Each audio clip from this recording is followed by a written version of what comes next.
ठीक है सब लोग। ओम अज्ञानतिमिरान्धस्य ज्ञानाञ्जनशलाकया चक्षुरुन्मीलितं येन तस्मै श्रीगुरुवे नमः। श्रीचैतन्यमनोभीष्टं स्थापितं येन भूतले स्वयं रूप कदा मह्यं ददाति स्वपदान्तिकं। वन्देऽहं श्रीगुरु श्रीयुतपदकमलं श्रीगुरु वैष्णवांच च श्रीरूपं साग्रजातं सहगना रघुनाथं वितं तं सजीवं स्वाद्वैतं सावभूतं परिजं सहितं कृष्ण चैतन्य देव श्री राधा कृष्ण पादान सहगना ललिता श्री विशाखावितांत च नमो विष्णुपादाय कृष्ण पृष्ठाय भूतले श्रीमते भक्ति वेदांत स्वामिन इति नामिने। नमस्ते सरस्वती देवे गौरवाणी प्रचारिणे निर्विशेषा शून्यवादी पाश्चात्य देशधारिणे वांछा कल्पतरुभ्यश्च कृपा सिन्धुभ्येव च पतितानां पावनेभ्यो वैष्णवेभ्यो नमो नमः। नमो महावदान्याय कृष्ण प्रेम पदायते कृष्णाय कृष्ण चैतन्य नामने गौरत्पिषे नमः। हे कृष्ण करुणा सिंधु दीन बंधु जगतपते गोपेश गोपिका कांत राधा कांत नमस्तुते। तप्त कांचन गौरांगी राधे बिंदावनेश्वरी विषभानुसुते देवी प्रणमामि हरिप्रिये नीलांचल निवासाय नित्याय परमात्मने बलभद्र सुभद्रायां जगन्नाथाय ते नमः। जय श्री कृष्ण चैतन्य प्रभु नित्यानंद श्री अद्वैत गदाधर श्रीवासादि गौर भक्तबिंद मुखम करोति वाचालम पंगुलंगे गिरिम यत्कृपातमहं वन्दे श्री गुरुमदीनतारिणं परमानंद माधवम श्री चैतन्य ईश्वरम। हरे कृष्णा कृष्णा कृष्णा हरे हरे हरे राम राम राम हरे हरे। श्री श्री मंगलाचरण की जय। शिला प्रभुपाद की जय। हरे कृष्णा। आज के हमारे इस भागवतम कक्षा में सभी भक्तों का मेरा हार्दिक प्रणाम दंडवत प्रणाम है, उनका स्वागत है। हम भगवान श्री कृष्ण गुरु आचार्य की कृपा से हम लोग कई दिनों से भागवतम का कक्षा में हम लोग अध्ययन कर रहे हैं और अभी हम लोग चैप्टर 10 कर रहे हैं, जिसमें भगवान श्री कृष्ण का हस्तिनापुर से प्रस्थान। और अभी तक हम लोगों ने चैप्टर 9 तक के अंदर में हम लोगों ने प्रथम 3 चैप्टर में भगवान प्रथम चैप्टर में हमने स्पेशली जैसे कि पहले और दूसरे तीसरे तो बहुत इंपॉर्टेंट है, जिसमें प्रथम श्लोक में भगवान श्री कृष्ण के 7 एस्पेक्ट के बारे में, श्रीमद् भागवतम के 7 एस्पेक्ट के बारे में, और थर्ड श्लोक में किस प्रकार भागवतम जो आध्यात्मिक पका हुआ फल है हमको इनवाइट करता है कि हमें आकर करके उस भागवतम का किस प्रकार हम अध्ययन करें, आस्वादन लें और अपने जीवन को आध्यात्मिक पद की तरफ ले जाए। तो बहुत सुंदर। उसके बाद में 3 चैप्टर के अंदर पहले दूसरे तीसरे में सुत गोस्वामी से नेमिसारण्य के मुनि 6 प्रश्न पूछते हैं और उसका सुत गोस्वामी बहुत अच्छे से उत्तर देते हैं। उसके बाद में चौथे, पांचवें, छठे अध्याय में श्रीमद् भागवतम का क्या इतिहास है, जो फर्दर जो 3 प्रश्न किए थे सुत गोस्वामी से, उसमें से पहला प्रश्न था कि भागवतम का इतिहास क्या है, इसकी किस प्रकार सृष्टि हुई, उसके बारे में डिटेल में हमने पढ़ा, जो कि नारद मुनि जी ने किस प्रकार व्यासदेव को प्रोत्साहित किया। उसके बाद में 7वें, 8वें, 9वें अध्याय में हमने देखा कि भगवान श्री कृष्ण किस प्रकार अपने भक्तों पर कृपा करते, कितने भगवान भक्त वत्सल है, किस प्रकार उन्होंने द्रौपदी के ऊपर, उत्तरा के ऊपर, कुंती महारानी के ऊपर, स्पेशली युधिष्ठिर और लास्ट में भीष्मदेव के ऊपर भगवान ने कृपा की। और जब उसके बाद में जब भीष्मदेव अपना शरीर त्याग करके चले जाते हैं तो भगवान श्री कृष्ण युधिष्ठिर महाराज को सिंहासन पर बैठाते हैं और उस समय सौनक ऋषि पूछते हैं सुत गोस्वामी से कि जब युधिष्ठिर महाराज राज सिंहासन पर बैठ गए तो किस प्रकार उन्होंने प्रजा का पालन किया। तो उसके उत्तर में सुत गोस्वामी कहते हैं कि कुरुक्षेत्र के युद्ध के बाद में भगवान श्री कृष्ण ने युधिष्ठिर महाराज को सिंहासन पर, राज सिंहासन पर प्रतिष्ठित कर करके बहुत आनंद का अनुभव किया एवं उन्हें बहुत आनंद हो रहा था कि उन्होंने कुरुवंश के को पुनर्जीवित किया। हमारे परीक्षित महाराज की रक्षा कर कर करके उन्होंने कुरु वंश को पुनर्जीवित किया। और यहाँ पर प्रभुपाद जी ने कहा कि भगवान चाहते थे कि उनका जो प्रतिनिधि है, भगवान का जो प्रतिनिधि है, वही संसार का शासन चलाए, क्योंकि जो भगवान का प्रतिनिधि होता है, राजा होता है, वो आत्मा साक्षात के में बहुत ऊपर तक जाया रहता है और वह अन्य प्रजा को भी आत्मा साक्षात की तरफ लेकर करके उन्हें प्रोत्साहित करता है कि किस प्रकार इस भौतिक जगत से छुटकारा पा कर करके पुनः उनके धाम में आ जाए। और ये कार्य कौन कर सकता है? जो राजा का प्रतिनिधित्व होता है। इसलिए राजा ने, भगवान श्री कृष्ण ने युधिष्ठिर महाराज को, जो धर्म राज थे, उनको राज सिंहासन पर बैठाया। और राज सिंहासन पर बैठने के बाद में युधिष्ठिर महाराज ने बहुत ही सुंदर यहाँ पर वर्णन किया है कि उन्होंने सारे विश्व का राज किया। और किस प्रकार राज किया? बिना किसी स्वार्थ के और बिना कोई स्वनिर्मित कोई भी उन्होंने अपना कोई विचारधारा नहीं रखा, बिना किसी स्वार्थ के।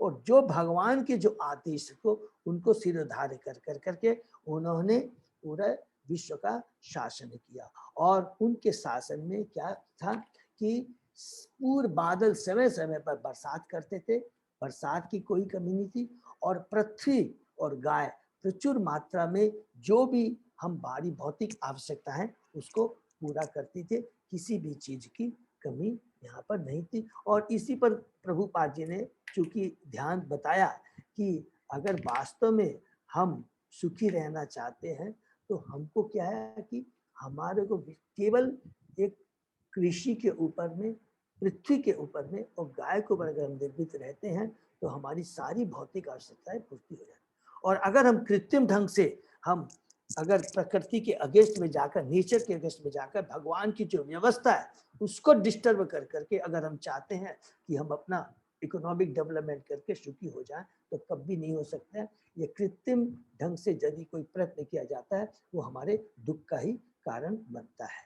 उसके बाद में कल हमने पढ़ा कि युधिष्ठिर महाराज के राज में इतना सुंदर वर्णन किया कि जो नदियां, समुद्र, पर्वत, जंगल, लताएं, ये सारे के सारे भगवान से इतना प्रसन्न थे, भगवान युधिष्ठिर महाराज के राज्य से इतना प्रसन्न थे कि भगवान के आदेश से और भगवान का जो नियम था उसके अनुसार वो प्रचुर मात्रा में जो चीज भी आवश्यकता होती थी वो प्रदान करते थे। ये बहुत ही सिंपल इंपॉर्टेंट चीज हमने कल पढ़ा।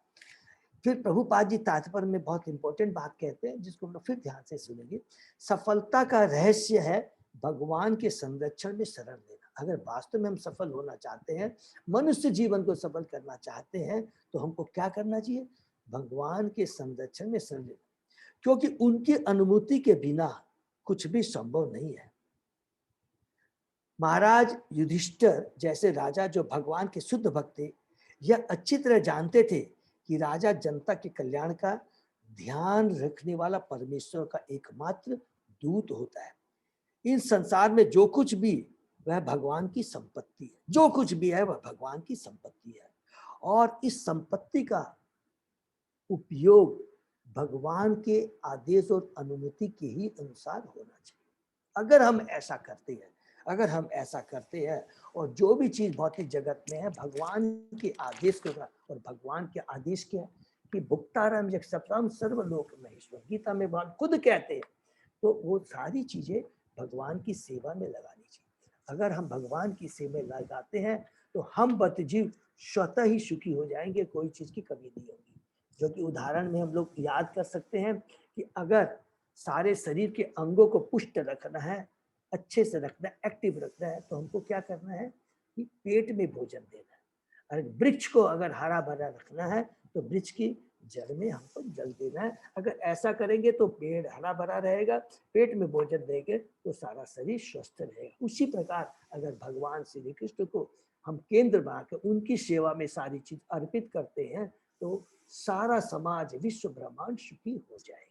ये बहुत इंपॉर्टेंट एक लेसन हमारा। उसके बाद में सुध गोस्वामी कहते हैं कि ज्यादा युधिष्ठिर का कोई भी शत्रु नहीं था, कोई भी वहां क्लेश नहीं था। क्यों नहीं था? क्योंकि भगवान, क्योंकि युधिष्ठिर महाराज वहां पर जो भी कुछ करते थे पूरा राज्य भगवान के आदेश के अनुसार ही करते। तो प्रभुपाद जी यहाँ पर एक बहुत इंपॉर्टेंट बात कल हमने पढ़ी, कहते हैं जब तक कोई स्वयं पवित्र न हो और भगवान द्वारा मान्य हो तो वह अपने अधीन लोगों को सुखी नहीं बना सकता। ये बहुत इंपॉर्टेंट। तो युधिष्ठिर महाराज धर्मराज थे, पवित्र थे, कोई स्वार्थ की भावना नहीं थी। महाराज युधिष्ठिर भगवान के शुद्ध भक्त तथा प्रतिनिधि थे एवं भगवान के आदेश अनुसार शासन चलाते थे। और चूंकि भगवान के आदेश नियम समस्त जीवों के कल्याण के लिए होता है, ये बहुत ध्यान से सुनेंगे कि भगवान के जो आदेश होते हैं किसी एक खास जीव के लिए होते हैं, समस्त जीवों के कल्याण के लिए होते हैं। इसलिए उनके जो भी नियम होते हैं वो पूर्ण रूप से सबके लिए कल्याण के लिए होते हैं। इसलिए कोई भी जनता युधिष्ठिर महाराज के राज में दुखी क्यों नहीं थी, क्योंकि वो जितना भी जो शासन चलाते थे भगवान के बनाए आदेश के अनुसार चलाते थे। इसके बाद में हमने नेक्स्ट में पढ़ा कि इस प्रकार युधिष्ठिर महाराज के शासन के बारे में जो शौनक ऋषि ने पूछा था पहले श्लोक में, उसका उन्होंने अप टू श्लोक नंबर 2, 3, 4, 5, 6 में बहुत अच्छे से जवाब दिया, जो हमारे लिए बहुत शिक्षाप्रद है, हम बद्ध जीवों के लिए, हम गृहस्थों के लिए, और इस देश के जो भी है, जो भी पूरे विश्व में जो राजा हैं, जो मंत्री हैं, उनके लिए बहुत बड़ी ये शिक्षा है। ठीक है। उसके बाद में सुत गोस्वामी कहते हैं कि भगवान श्री कृष्ण ने अपने संबंधियों को सांत्वना दी। स्पेशली उन्होंने सुभद्रा महारानी, जो उनकी बहन थी, जिनका बहुत ही कम उम्र में पुत्र अभिमन्यु मारा गया था, उसको विशेष रूप से उसको सांत्वना देते हैं। और उसके बाद में जब प्रस्थान करने लगते हैं तो यहाँ पर बहुत एक शिक्षाप्रद है कि भगवान किस प्रकार धार्मिक सिद्धांतों का पालन करते हैं, वो फिर यहाँ पर उजागर होता है कि कैसे प्रस्थान करते समय भगवान महाराज युधिष्ठिर को प्रणाम करते हैं, क्योंकि वो उनके बड़े भाई हैं, उनको प्रणाम करते हैं। अर्जुन भीम को आलिंगन करते हैं, जो उनके बराबर के हैं। और सहदेव जो हैं, सहदेव और नकुल सहदेव चूंकि उनसे छोटे हैं, वो दोनों उनको प्रणाम करते हैं। और यहाँ पर प्रभुपाद जी फिर से तात्पर्य में बोलते हैं कि भगवान अपने भक्त के प्रति इतने आसक्त होते हैं कि वो हमेशा अपने भक्त के सामने छोटा बनकर ही आनंद का अनुभव करते हैं। वो चाहते हैं कि मेरा भक्त मुझे अपने से छोटा माने।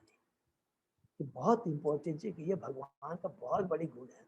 उसके बाद में जो हमने पढ़ा यहाँ पर कि जितने भी वहां पर उपस्थित थे हस्तिनापुर में, सुभद्रा, द्रौपदी, कुंती, उत्तरा, गंधारी भी देखिए, गंधारी, धृतराष्ट्र, कृपाचार्य, नकुल सहदेव सभी मूर्छित हो गए, क्योंकि भगवान का वियोग सह पाना उन सबों के लिए असंभव था।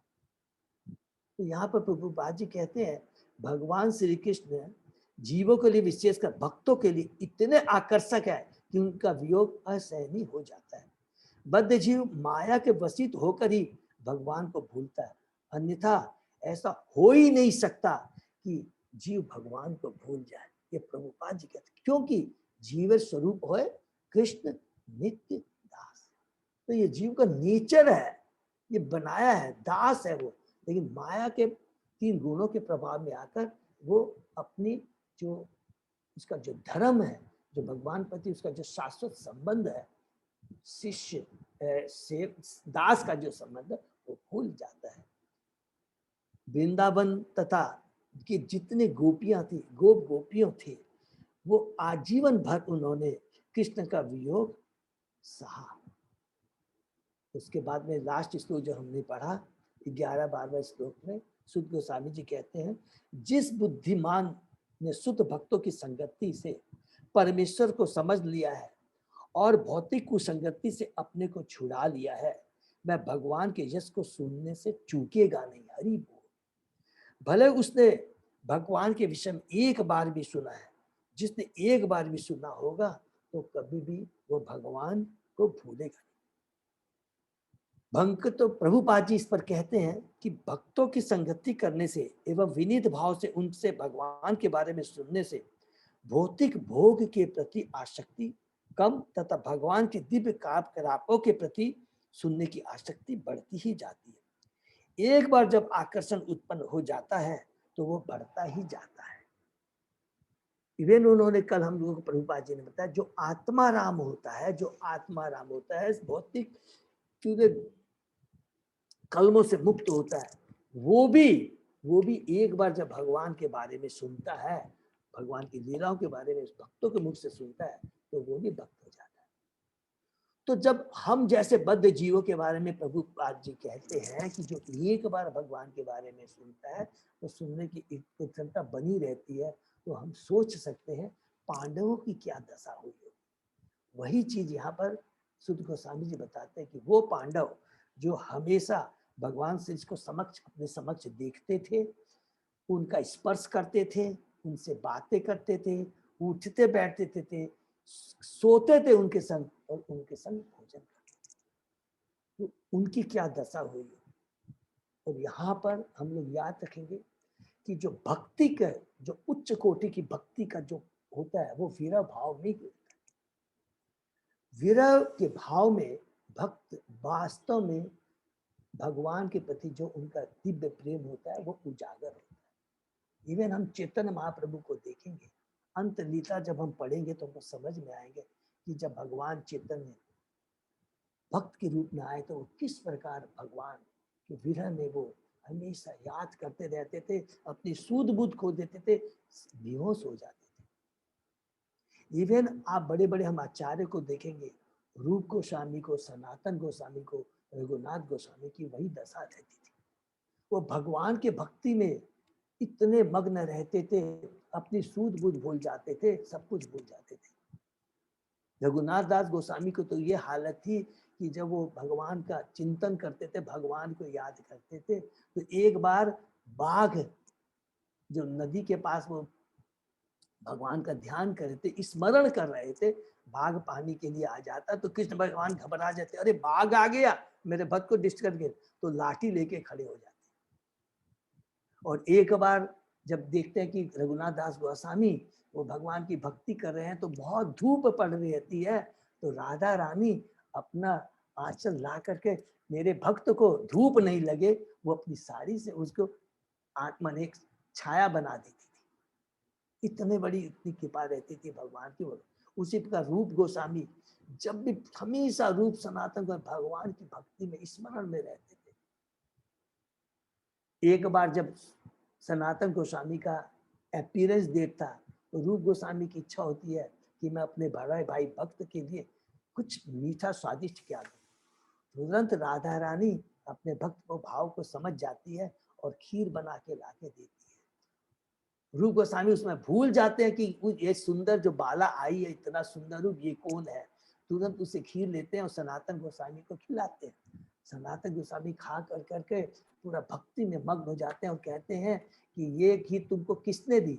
बोला, उन्होंने कहा कि एक सुंदर बाला आई थी, उसने मुझे दिया। तो सनातन गोस्वामी उसको डांटते हैं, अरे मूर्ख, वो और को नहीं थी, वो राधा रानी थी।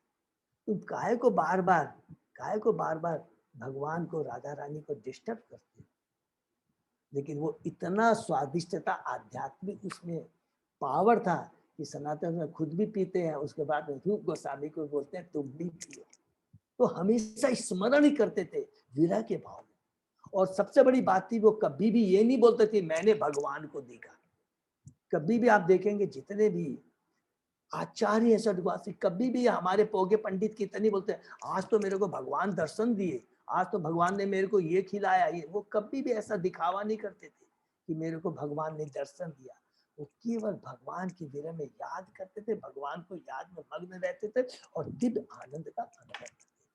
तो ये जो विरह का भाव जो अभी हमने पांडव का देखा था, तो सोचिए जब भक्तों का हो सकता है तो पांडव की क्या दशा होगी। अगर हम इसको दिल से समझे, रियलाइज करें, तो हम समझ पाएंगे कि विरह में भक्ति की कितनी शक्ति है।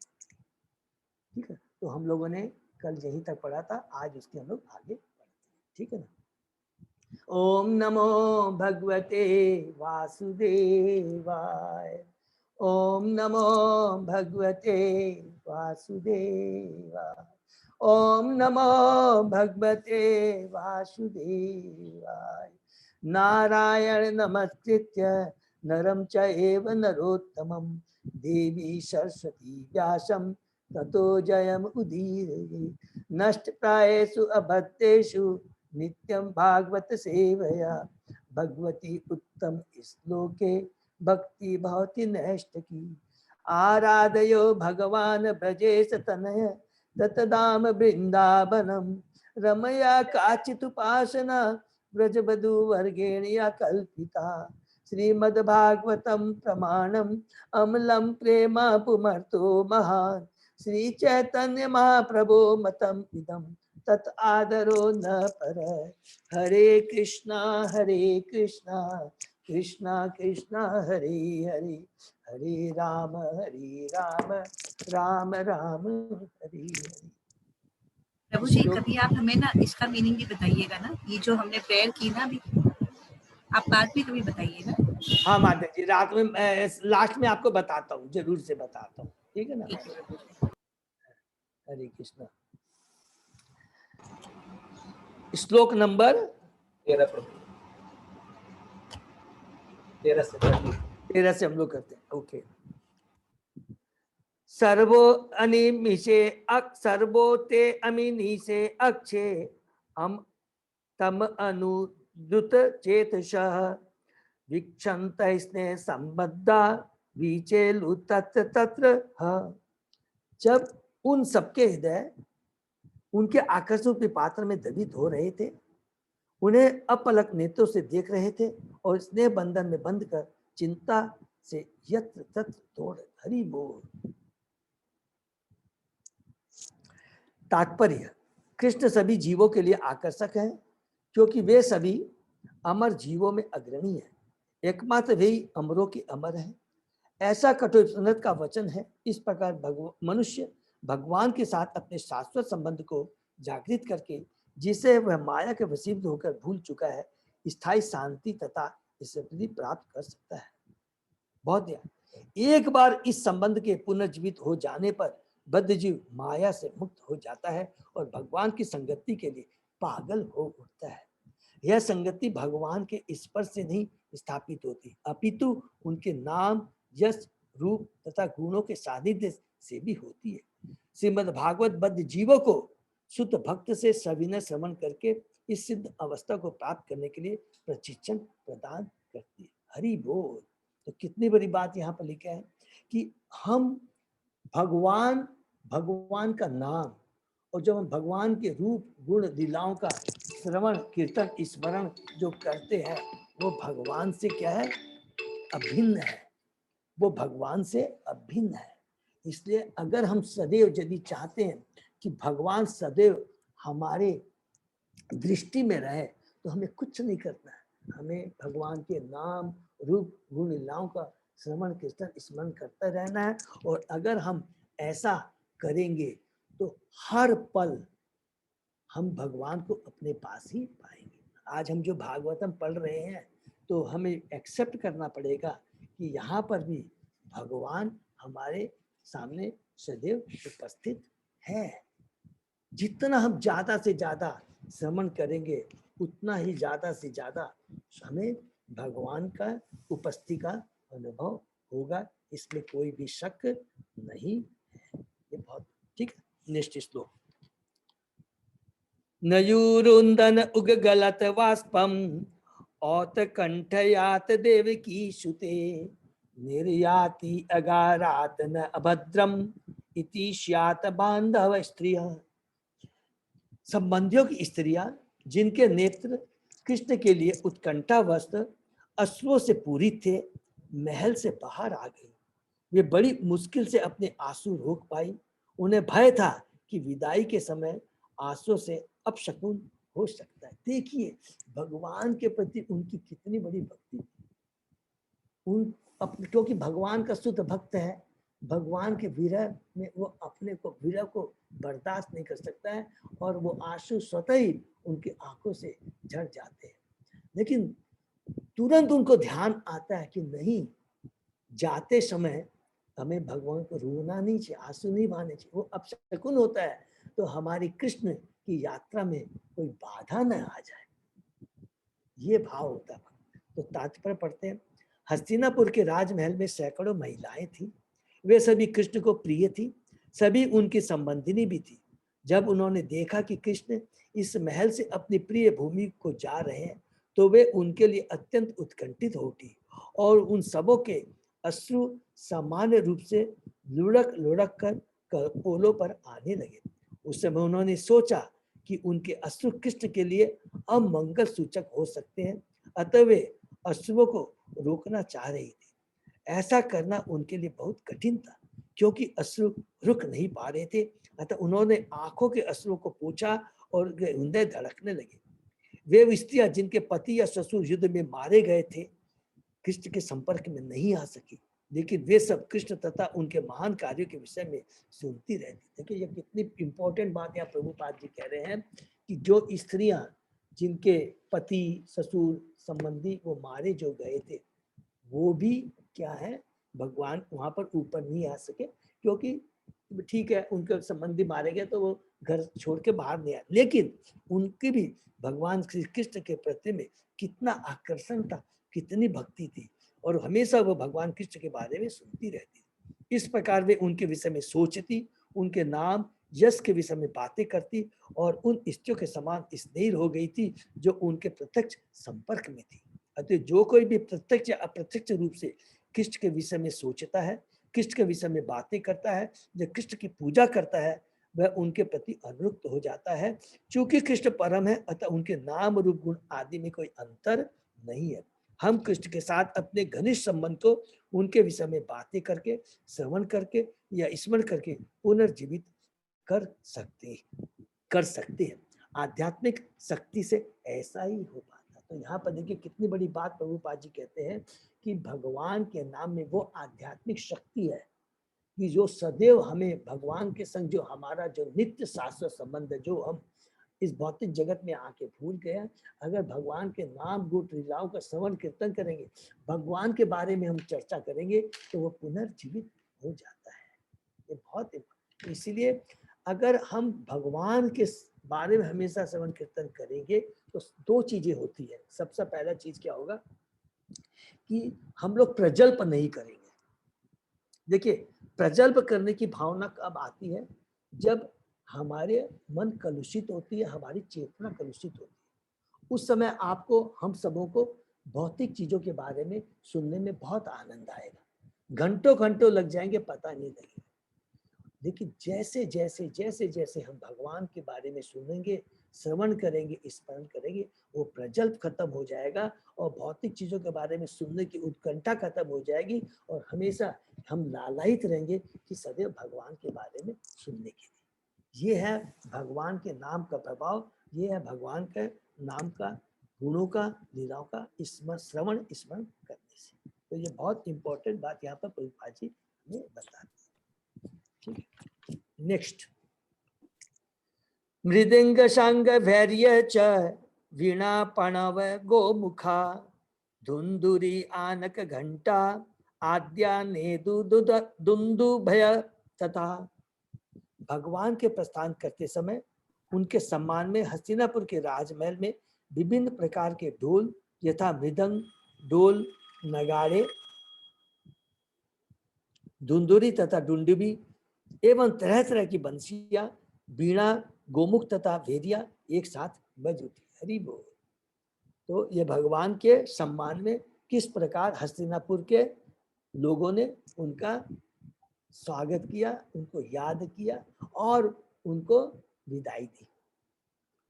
नेक्स्ट, प्रासाद शिखर आरूढ़ा कुरु नारियो दिदिक्षया वृषु कुसुमे कृष्णम प्रेम विड़ा स्मित इक्षणा।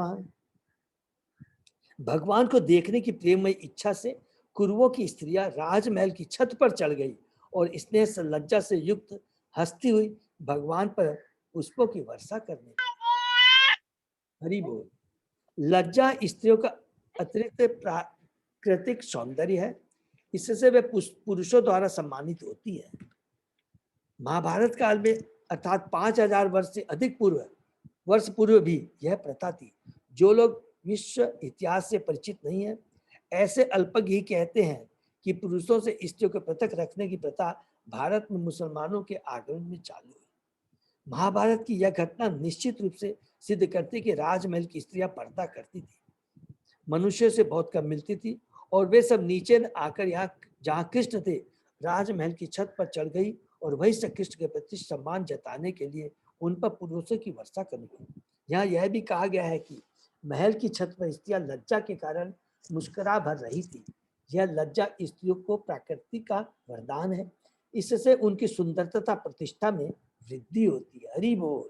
भले ही वे उच्च कुल की न हो या कम सुंदर हो, हमें इसका निजी अनुभव। एक मेहतरानी स्त्रियोचित लज्जा के कारण अनेक भद्र पुरुषों की श्रद्धा भाजन बनी हुई होती है। किस बजाय सड़क पर घूमने वाली अर्धनग्न नारी सम्मान नहीं प्राप्त कर पाती, लेकिन एक लज्जाशील मेहतरानी सबों का सम्मान पा रही थी। यहाँ पर प्रभु जी बताते हैं कि लज्जा है स्त्री का धन है और ये बहुत इंपॉर्टेंट चीज है। हम लोग ने प्रभु जी ने बार बार जहाँ भी रेफरेंस आता है बताते हैं कि स्त्रियां बहुत पावरफुल होती है, लज्जा उनका धन होते हैं और वो पुरुष को उसके मार्ग उसके अपने उद्देश्य को पूरा करने में बहुत ही मदद करती है, बहुत ही पावरफुल होती है। मानव सभ्यता मनुष्य को माया के चंगुल से छूटने में सहायक बनने के लिए, जैसा कि भारत के ऋषि मुनियों की कल्पना थी, स्त्री की भौतिक सुंदरता मोह है, क्योंकि शरीर वास्तव में पृथ्वी जल अग्नि वायु आदि से बना हुआ है। यहाँ पर देखिए प्रभुपाद जी एक बहुत तत्व ज्ञान हमें देते हैं। जो भी शरीर है, हमारा शरीर है, ये नश्वर है और ये पृथ्वी जल अग्नि वायु आदि से बना हुआ है। जैसे ही जो वास्तव में जैसे ये शरीर छूट जाता है, ये पृथ्वी जल वायु अग्नि आकाश जिससे 5 तत्व से बना है, वो तत्व अलग अलग निकल जाते हैं। चूंकि पदार्थ के साथ जीवित स्फुलिंग का संयोग है, अतः यह सुंदर लगता है। कोई मिट्टी की गुड़िया के प्रति आकृष्ट नहीं होता, यद्यपि यह अन्यों का ध्यान आकृष्ट करने के उद्देश्य से अच्छी बनाई जाती है। मृत शरीर में कोई सौंदर्य नहीं होता, क्योंकि कोई भी तथाकथित सुंदर स्त्री के मृत शरीर को स्वीकार नहीं करेगा। अतः निष्कर्ष यह निकला कि आत्मा का स्फुलिंग ही सुंदर है और आत्मा ही सुंदरता से मनुष्य शरीर के बाह्य सुंदर के प्रति आकृष्ट होता है। हरि बोल। तो देखिए कितनी पावरफुल बात लिखी है। वास्तव में सुंदर चीज कौन है? सुंदर चीज क्या है? आत्मा है। आत्मा ही वास्तव में सुंदर है। और यदि आत्मा नहीं रहती है तो जितना भी सुंदर शरीर कितना ही हो, जैसे ही आत्मा चली जाती है हम उसके प्रति हमारा आकर्षण खत्म हो जाता है। ये बहुत इंपॉर्टेंट बात यहाँ पर प्रभुपाद जी हमें यहाँ पर बताते हैं। तो वास्तविक सुंदरता किसके अंदर में है? वास्तविक सुंदरता आत्मा में है। ये हमेशा ध्यान रखें। इसलिए हमें किसका ख्याल रखना है? आत्मा का ख्याल रखना है, शरीर के प्रति कोई आसक्ति नहीं। जबकि ये चीज हम जानते हैं, हम हैं और इसको हम लोग अनुभव करते हैं। जितना सुंदर प्रभुपाद जी ने एग्जाम्पल बताया, एक मृत शरीर का, एक जीवित शरीर का। तो मृत शरीर में चूंकि आत्मा नहीं है इसलिए इसका कोई वैल्यू नहीं है, कोई सुंदरता नहीं। और जीवित शरीर के अंदर में सुंदरता इसलिए क्योंकि आत्मा उसके अंदर विद्यमान है। इसलिए हमेशा हमें आत्मा के कल्याण के बारे में सोचना है, जीव के कल्याण शरीर के लिए। नेक्स्ट, शीत आतपत्रम जग्राह मुक्ता धाम विभूषितम रत्न दंडम गुडाकेश प्रियतमस्य। उस समय महान योद्धा तथा निद्रा को जीतने वाले अर्जुन ने जो परम प्रिय भगवान के घनिष्ठ मित्र थे छाता ले लिया, जिसका हत्ता रत्नों का था और जिसमें मोतियों की झालर लगी थी। हरि विलासपुर राष्ट्रीय उत्सव में सोना, रत्न, मोती तथा मूल्यवान पत्थरों का प्रयोग होता था।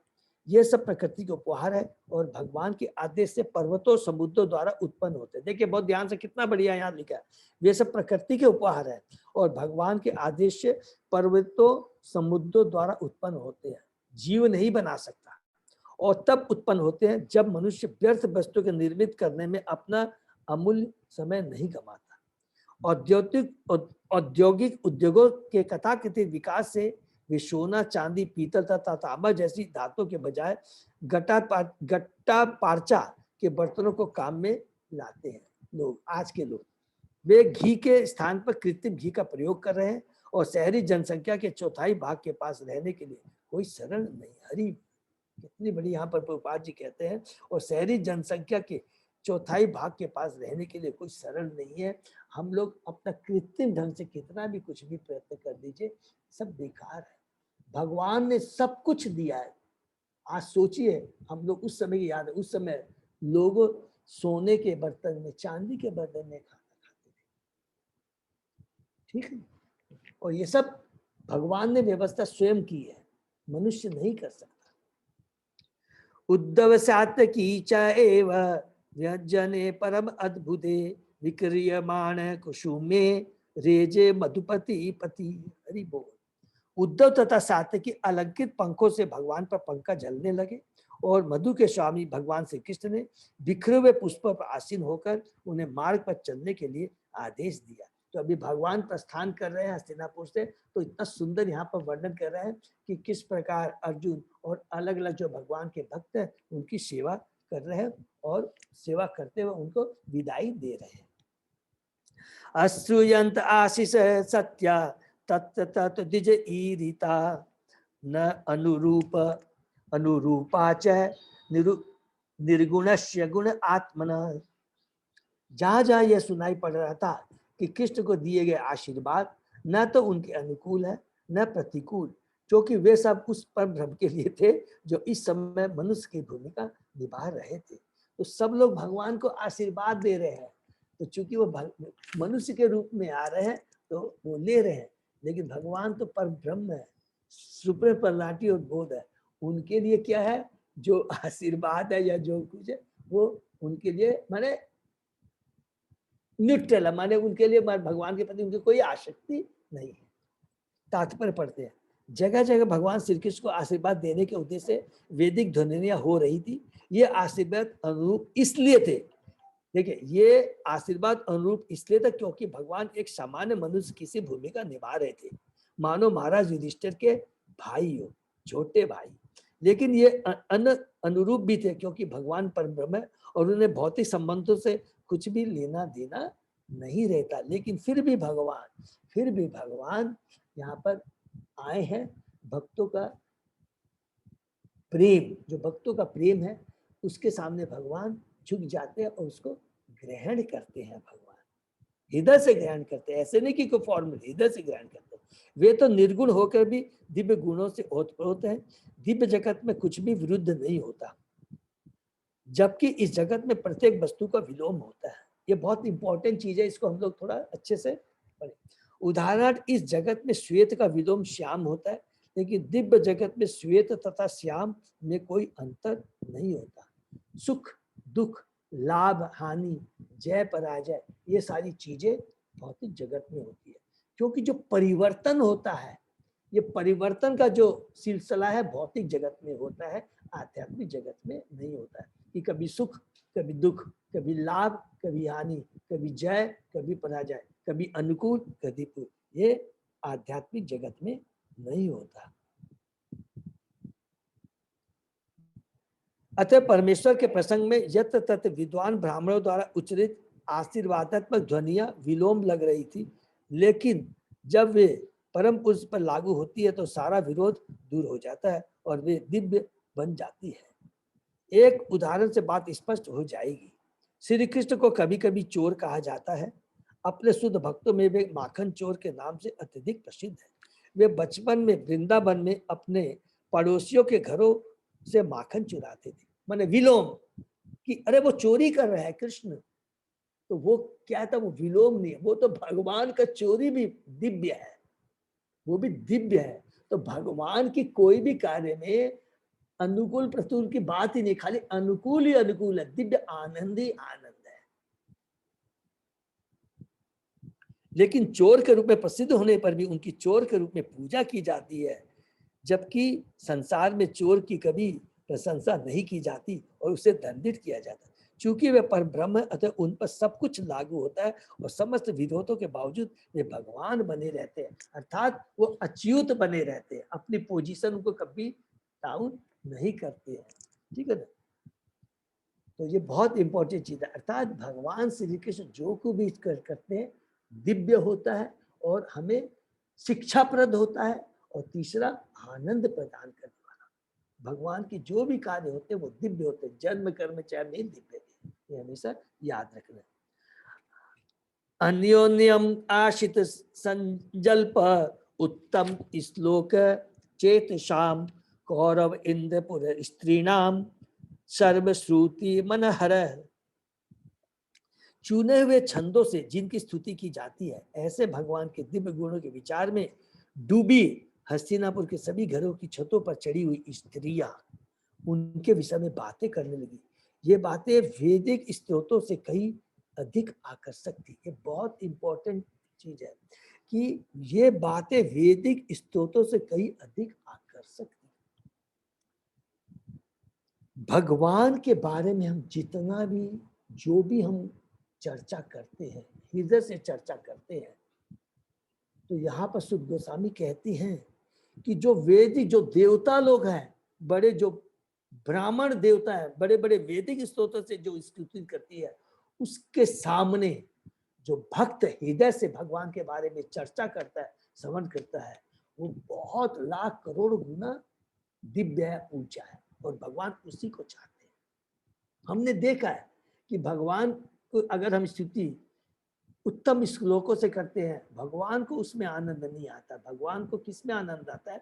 जब भक्त, उनका शुद्ध भक्त उनके बारे में चर्चा करता है, और उस समय भगवान ये नहीं देखते हैं कि जो मेरी चर्चा कर रहा है इसमें मेरे को गाली दे रहा है या मेरा वो करता भी हमने पढ़ा। वो भगवान, क्योंकि उनको मालूम है कि भक्त जो भी मेरे बारे में बात करता है वो मेरी पूर्ण भक्ति में निवृत्त होकर करके ही बोलता है, उसका अपना कोई स्वार्थ नहीं होता है। हर बात वो जो मुंह से निकालता है वो हृदय से निकलता है और भगवान की भक्ति में हो करके करता है। केवल दिखावटी ढंग से अगर हम बोलते हैं कि हम लोग स्रोत करते हैं, वो नहीं। भगवान चाहते हैं कि प्रेम से हृदय से मेरे पूजा करे, मेरा श्रवण करे, मेरा कीर्तन करे, मेरे नाम का उच्चारण करे। तात्पर्य पढ़ते हैं। भगवत गीता में कहा कि समस्त वैदिक वाग्यज्ञ का लक्ष्य भगवान श्री कृष्ण है। वस्तुतः भगवान का शीर्षकान वेदों, रामायण तथा महाभारत जैसे ग्रंथों में अंकित है, और भागवत में तो विशेष रूप से परमेश्वर का यशोगान हुआ है। अतः जब कुरुवंश के राजाओं की राजधानी में घरों की छतों पर स्त्रियां भगवान के विषय में बातें कर रही थी, तो उनकी बातें वैदिक स्तोत्रों से भी अधिक मनोहर लग रही थी। भगवान की प्रशंसा में जो गाया जाए वह श्रुति मंत्र है। हरि बोल। हृदय से भगवान की प्रशंसा में, ग्लोरिफिकेशन में जो कुछ भी बोला जाए, चर्चा किया जाए, वो श्रुति मंत्र होता है। गौड़ी संप्रदाय के आचार्य ठाकुर नरोत्तम दास ठाकुर ने सरल बंगला भाषा में अनेक गीत लिखे हैं, लेकिन उसी संप्रदाय के एक अत्यंत विद्वान आचार्य ठाकुर विश्वनाथ चक्रवर्ती ने नरोत्तम दास के इन गीतों को वैदिक मंत्रों के ही समान बताया। हरि बोल। इसका कारण इनकी विषय वस्तु है। भाषा का उतना महत्व नहीं है, विषय वस्तु की महत्ता होती है। इसको अंडरलाइन करेंगे प्लीज। आप कितना सुंदर लिखे हैं, आप कितने सुंदर अलंकारिक भाषा में हम भजन कर रहे हैं, हमारा कितना सुंदर गला हो, कितना सुंदर हम भजन कर रहे हैं, गाना गा रहे हैं, गीत गा रहे हैं, वो सब बेकार है, उसका कोई वैल्यू नहीं है। अगर विषय वस्तु, अगर किस के बारे में ये गान कर रहे हैं, चर्चा कर रहे हैं, वो भगवान नहीं है। अगर भगवान विषय वस्तु नहीं है तो सारी चीज बेकार है। कितना सुंदर विश्वनाथ चक्रवर्ती यहाँ पर बताते। उन सारे स्त्रियों में जो भी भगवान के विचार तथा कार्यों में लीन थी, भगवान की कृपा से वैदिक वागम्य किसी चेतना का विकास हो आया था। भगवान की बातें करते करते भोली भाली स्त्रियां छत पे जाकर केवल भगवान के बारे में चर्चा कर रही है, तो उनकी चेतना ही क्या है, कृष्णमय हो गई थी। उनकी चेतना में भगवान पूरी कृष्णमय चेतना हो गई थी, और वही जो बात वो लोग कर रही थी वो क्या है, भगवान के लिए क्या है, वो बड़े बड़े उत्तम श्लोकों से भी बढ़कर थी। अतएव भले ही वे स्त्रियां संस्कृत की विद्वान नरी हो तो भी उनकी बातें वैदिक स्तोत्र की अपेक्षा अधिक मनोहर लग रही थी। उपनिषदों में वैदिक स्त्रोत कभी कभी अप्रत्यक्ष रूप से परमेश्वर के प्रति व्यक्त होते हैं, लेकिन स्त्रियों की बातें प्रत्यक्षतः भगवान के विषय में थी, अतः वे अधिक हृदय ग्राही थी। स्त्रियों की बातें विद्वान ब्राह्मणों के आशीर्वादों से अधिक महत्वपूर्ण लग रही थी। तो देखिए भगवान श्री कृष्ण को उनकी बातें इतनी मनोहर सुंदर लग रही थी, जो कि बड़े बड़े जो ब्राह्मण, जो कि देवता, बड़े बड़े माने ज्ञानी लोग, जो देवता लोग स्पेशली बोलते हैं, भगवान की स्तुति करते हैं, वो भी भगवान को इतनी मनोहर नहीं लगती है जब कंपेरिजन टू जो भगवान के भक्त होते हैं, इधर से उनके बारे में केवल चर्चा तक करते हैं। इस श्लोकों की बात छोड़ दीजिए, केवल इधर से अगर भगवान की चर्चा करते हैं तो भगवान को बड़ी मनोहर और आनंदमय लगती है। ठीक, इसलिए हमारे को यहाँ शिक्षा हमको क्या मिलती है, सदैव हमें मन से भगवान के बारे में चर्चा करनी चाहिए। भगवान की अगर चर्चा हम करेंगे तो क्या होगा, हमारी जितने भी भौतिक इच्छाएं हैं, जितने भी भौतिक कलमश है, उसके लिए हमें अलग से कुछ भी करने की दरकार नहीं है, वो स्वतः ही धीरे धीरे खत्म हो जाएंगे और सदैव हमारा चिंतन भगवान में ही लगा रहेगा। नेक्स्ट, सर्वे किल अयम पुरुष पुरातन एक आसित विशेष आत्मनि अग्रे गुणेभ्य जगत आत्मनीश्वरे निमिलित आत्मन निशिसुप्त शक्तिषु। वे कहने लगी, ये तो आदि भगवान है जो हमें निश्चित रूप से स्मरण है।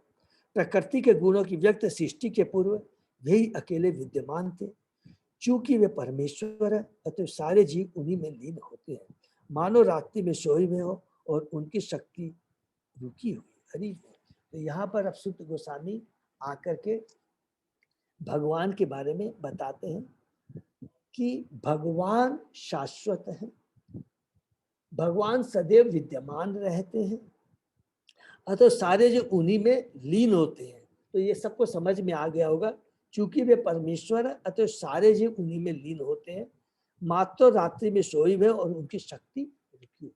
ये हमने डिस्कस किया था कि पुरुषा अवतार का जब हम डिस्कशन कर रहे थे कि जो 6 प्रश्न किए थे मुनियों ने, उसमें से चौथा प्रश्न क्या था, भगवान के पुरुषावतार के बारे में बताइए। सबको याद है ना, पुरुषावतार के बारे में पूछा था कि तो वहां पर हमने डिस्कस किया था, समझा था कि भगवान जब कारणोदक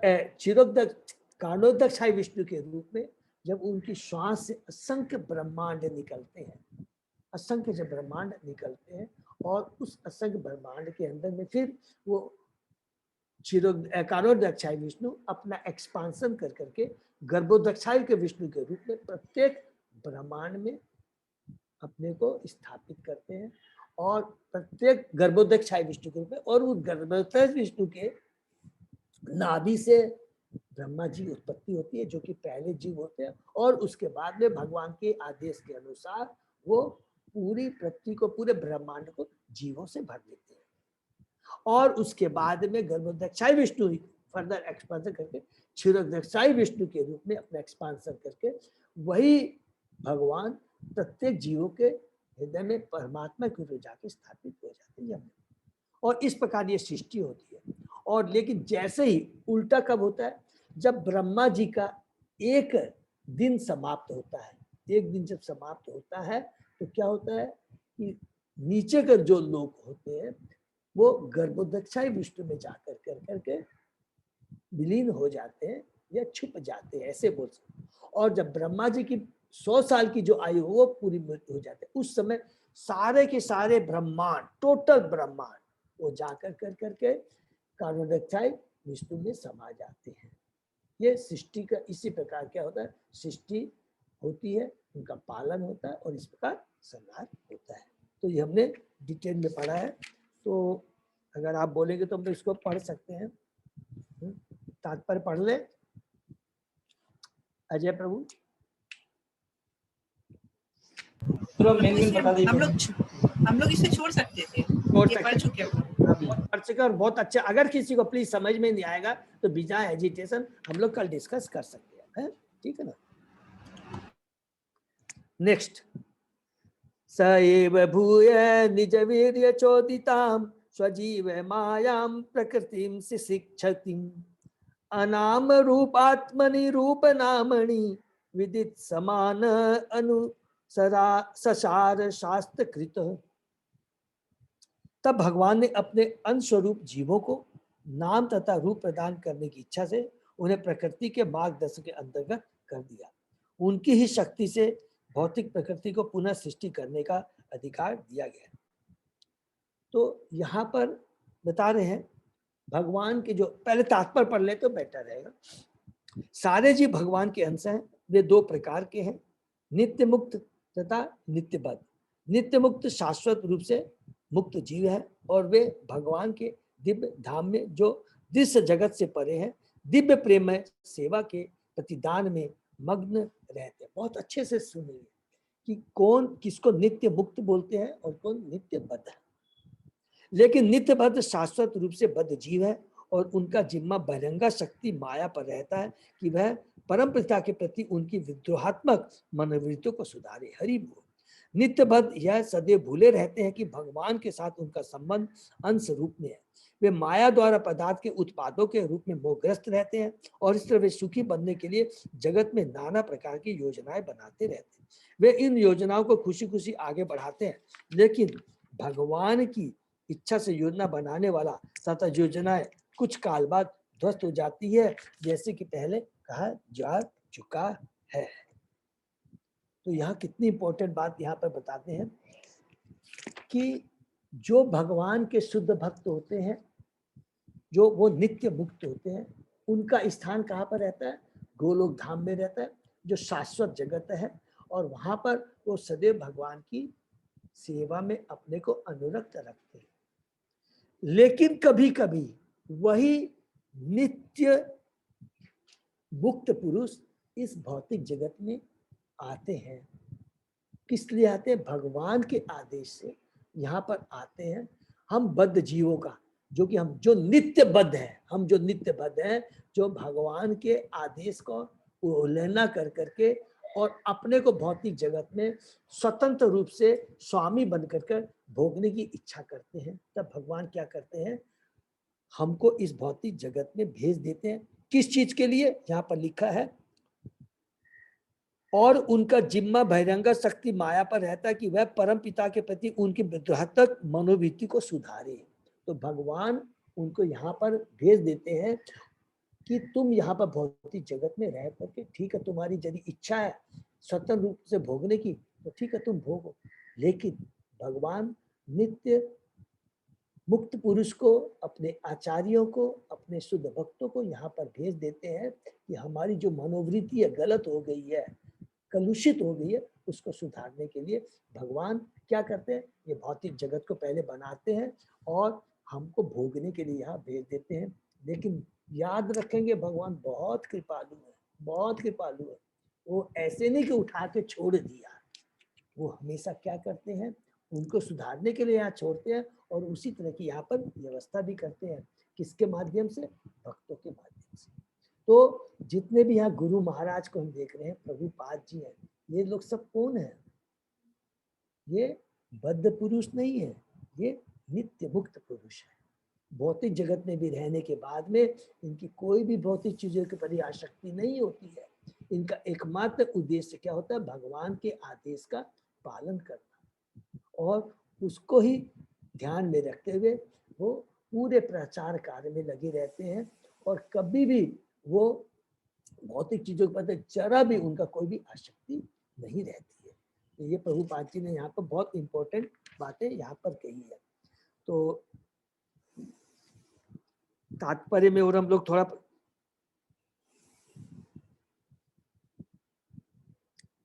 यहाँ पर तात्पर्य पढ़ सकते हैं प्रभु। शायद इस मेन चीज यही लिखी हुई है और बाकी हम लोग अपना तात्पर्य में पढ़ सकते हैं। तो बहुत इंपॉर्टेंट जो ये लास्ट स्ट्रोक में लिखा है कि लास्ट का हम लोग पढ़ लेते हैं। प्रभुपाद जी ने जो तात्पर्य लिखा है, लेकिन शास्त्र वास्तविक स्थिति को समझने में संकेत प्रदान करते हैं, किंतु जो लोग विभिन्न देश काल के लिए भगवान द्वारा निर्मित शास्त्रों शिक्षा ग्रहण करते हुए कतराते हैं, उदाहरणार्थ भगवत गीता प्रत्येक मानव के लिए पथ प्रदर्शिका है, लेकिन भौतिक शक्ति के जादू से वे भगवत गीता द्वारा बताई गई जीवन शैली को नहीं अपनाते। जिसने भगवत गीता के सिद्धांतों को पूरी तरह समझ लिया है उसके लिए श्रीमद् भागवतम स्नातकोत्तर अध्ययन का विषय है। दुर्भाग्यवश लोगों में उसके लिए रुचि नहीं है, अतः वे जन्म मृत्यु के आवागमन में फंसकर माया के चंगुल में आ गए हैं। तो यहाँ पर प्रभुपाद जी यही बताना चाहते हैं कि जो लोग इस भौतिक जगत में आकर कर कर कर कर कर कर के तीनों गुणों के प्रभाव से कलुषित उनकी जो चेतना हो गई है, उनके लिए जो भगवान ने जो शास्त्र लिखे भगवद गीता भागवतम, लेकिन जिनकी भगवान के प्रति आसक्ति नहीं है, जो कि पूरे कल जिनकी चेतना कलुषित हो चुकी है, तामसी बुद्धि हो चुकी है, उनका इन शास्त्रों के प्रति कोई आकर्षण नहीं रहता है। ठीक है, लेकिन भगवत भक्त वो हमेशा सदैव यही चिंता करते रहते हैं, शास्त्रों के माध्यम से, वाणी के भगवान की वाणी के माध्यम से और अपने प्रचार कार्य के माध्यम से वो यही प्रयत्न करते रहते हैं कि किस प्रकार हम बद्ध जीवों को इस भौतिक जगत से छुटकारा दिला सके, जन्म मृत्यु के इस बंधन से मुक्ति दिला सके। तो हम लोग यहीं पर आज विराम देते हैं। ठीक है, तो ये बहुत यहाँ पर किस प्रकार जो संक्षेप में हम कह देते हैं कि हस्तिनापुर के सारे पांडव ही नहीं, हस्तिनापुर के जितने भी वहाँ के लोग थे किस प्रकार भगवान को अनुरक्त थे, भगवान की उनकी कितनी बड़ी भक्ति थी।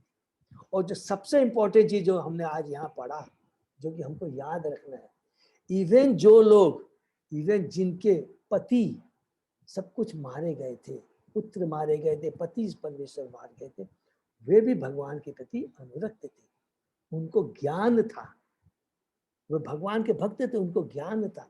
क्या ज्ञान था? अगर आज उनके भगवान के प्रति ज्ञान नहीं होता, श्रद्धा नहीं होती, तो वह भगवान के बारे में बातें न करते, भगवान को कोसती। हम हमेशा पूरे भागवतम में देखेंगे, पूरे भागवतम में हम देखेंगे कि यही चीज आप कंस को ले लीजिएगा, कंस भी की जब कंस को भगवान श्री कृष्ण कंस को मुक्ति प्रदान करते हैं और उसकी रानी या कंस के पास में आके रोकती है, तो वो ये कभी नहीं कहती है कि हे कृष्ण तुमने ये क्या किया, हे कृष्ण तुमने मेरे पति को मार दिया। वो क्या बोलती थी? रोती हो ये कहती थी कि हे पति देव, हे स्वामी, तुमने कृष्ण के प्रति विद्रोहता पैदा की है, तुम कृष्ण के प्रति विरुद्ध हो गए थे, उसी चलते तुम्हारा ये हाल हुआ। ये वर्ड वो रोते समय यूज करती थी, तो वो कितने कृष्ण कॉन्शियस होती थी। ये बहुत बड़ी शिक्षा है।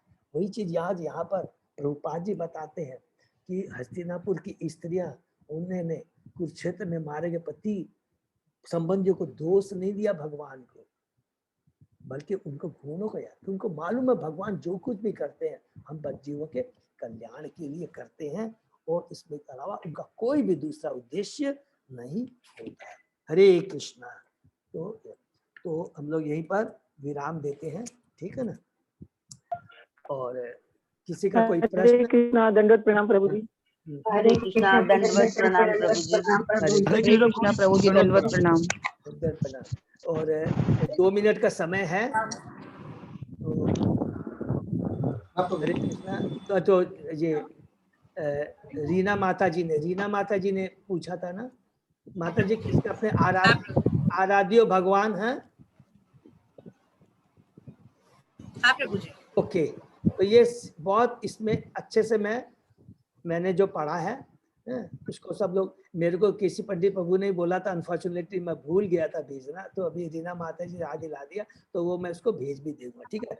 आराध्यो भगवान दाम वृंदावनम रमया काचित उपासना ब्रजवधु वर्गेण या कल्पिता श्रीमद् भागवतम प्रमाणम अम्लम प्रेमा पुमर्थो महान श्री चैतन्य महाप्रभो मतम इदम तत् आदरो न परः। तो इसका एक एक वर्ड समझ ले। आराध्यो माने पूजनी भगवान, ब्रज इष्टन नंद महाराज के पुत्र, तत् धाम माने उनका धाम वृंदावन, रमया माने सुखद, काचित माने कोई, उपासना माने पूजा की पद्धति, ब्रज वधु वर्गेण वृंदावन की गोपियों के समूह के द्वारा, या माने जो, कल्पिता का मतलब है की गई, श्रीमद् भागवतम, श्रीमद् भागवतम, प्रमाणम माने प्रमाण, अमलम, अमलम माने बहुत सबको मालूम है, अमल कृष्ण प्रभु माने निर्दोष, प्रेमा माने कृष्ण का शुद्ध प्रेम, पुम अर्थ जीवन का अंतिम लक्ष्य, महान, श्री चैतन्य महाप्रभु, श्री चैतन्य महाप्रभु का, मतम माने मत, इदम माने यह, तत्र माने इस विषय में, आदर मीन्स आदर, न हमें पर, अर्थात उसको पूरा सेंटेंस में, भगवान सब लोग नोट कर सकते हैं, या मैं भगवान ब्रज नंदन श्री कृष्ण एवं उनकी तरह की वैभव युक्त उनका श्री धाम माने वृंदावन आराध्य वस्तु है, माने पूजनीय वस्तु है। भगवान का जो धाम है वो पूजनीय वस्तु है।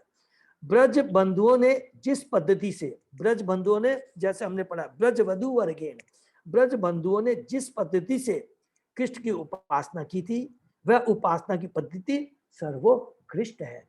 माने ब्रज के गोपियों ने, गोपों ने जो जिस हृदय से भगवान की भक्ति की उपासना की थी, वो सबसे उच्च कोटि की, उससे उच्च कोटि की भक्ति कही की, और उनमें भी राधा रानी की। श्रीमद् भागवतम ग्रंथ ही निर्मल शब्द प्रमाण है एवं प्रेम ही परम पुरुषार्थ है। यही श्री चैतन्य महाप्रभु का मत है। यह सिद्धांत हम लोगों के लिए परम आदरणीय है। तो श्रीमद् भागवतम यही क्या है, हमारा शब्द प्रमाण है, निर्मल शब्द प्रमाण है, एवं प्रेम ही परम पुरुषार्थ है, जो कि भगवान के प्रति प्रेम है, यही वास्तविक पुरुषार्थ है। और यही चीज श्रीमद् भागवतम हमें बताता है, और यही चीज श्री चैतन्य महाप्रभु का मत भी है। इसलिए चैतन्य महाप्रभु जब पुरी में थे तो गदाधर पंडित से हमेशा भागवतम सुनते थे। ठीक है हाँ, रीना माता जी, हरे कृष्ण। मैं टाइप करके प्रिंट करके भेज दूंगा, तो अजय प्रभु सबको फॉरवर्ड कर। हरे कृष्णा। हरे कृष्णा प्रभु जी, दंडवत प्रणाम। हरे कृष्णा हरे कृष्णा। प्रभु जी, हरे कृष्णा। हरे कृष्णा। सभी भक्तों का बहुत बहुत धन्यवाद। तो आज का सेशन अपने लिए विराम देते हैं। हरि बोल सब भक्तों। हरे कृष्णा प्रभु जी। हरे कृष्णा। हरे कृष्णा अजय प्रभु जी। हरे कृष्णा। धन्यवाद।